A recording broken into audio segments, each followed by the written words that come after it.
Mais Taubira nous emmerde, elle nous emmerde.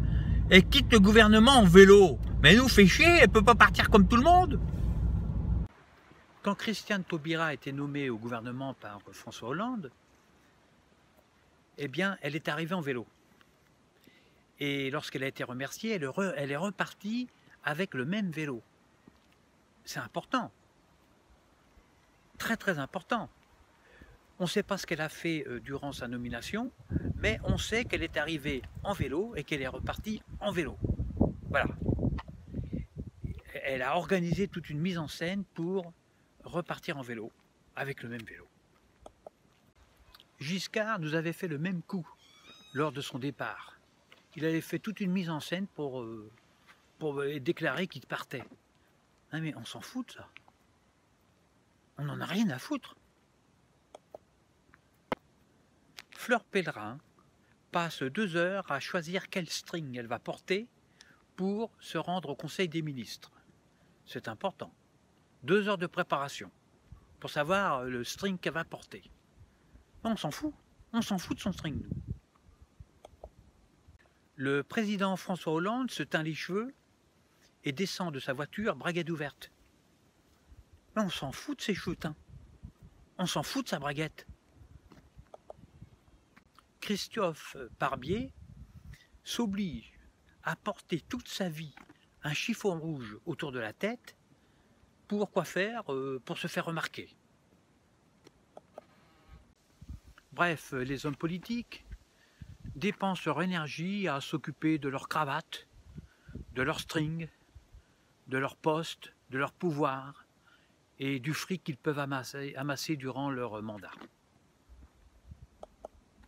Mais en fait, c'est pas ça qu'on leur demande. Nous, tout ce qu'on leur demande, c'est d'apporter quelque chose à autrui, c'est d'être au service d'autrui, c'est d'apporter une valeur à l'humanité, une valeur aux autres. C'est ça qu'on leur demande.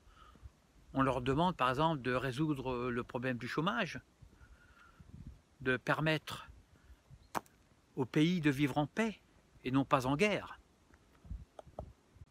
Un président de la République est d'abord au service de son pays. Il ne doit pas aller faire la guerre, faire le gendarme à 6000 km de chez nous, en Irak, en Libye, au Mali, en Afghanistan, en Syrie. Parce que lorsqu'on bombarde un pays, eh bien, il faut s'attendre à ce qu'il y ait des retours de bâton. Tu m'attaques, tu me bombardes, eh bien moi je viens chez toi te bombarder aussi. Et le résultat, c'est que la France se retrouve sous les attaques des terroristes, sous l'attaque des kamikazes. Et tout ça à cause de l'action de nos dirigeants. Au lieu d'envoyer nos avions jusqu'en Syrie, au lieu de bombarder les Syriens, qu'on s'occupe d'abord de nos zones de non-droit de nos cités. Politique et médias sont à mettre dans le même sac. C'est de la merde. Internet reste le seul support médiatique sur lequel le peuple peut compter pour s'opposer aux puissants.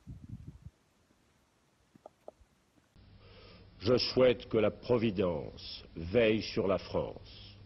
Encore des mots, toujours des mots, les mêmes mots. Et pour sa grandeur. Je ne sais plus comment te dire.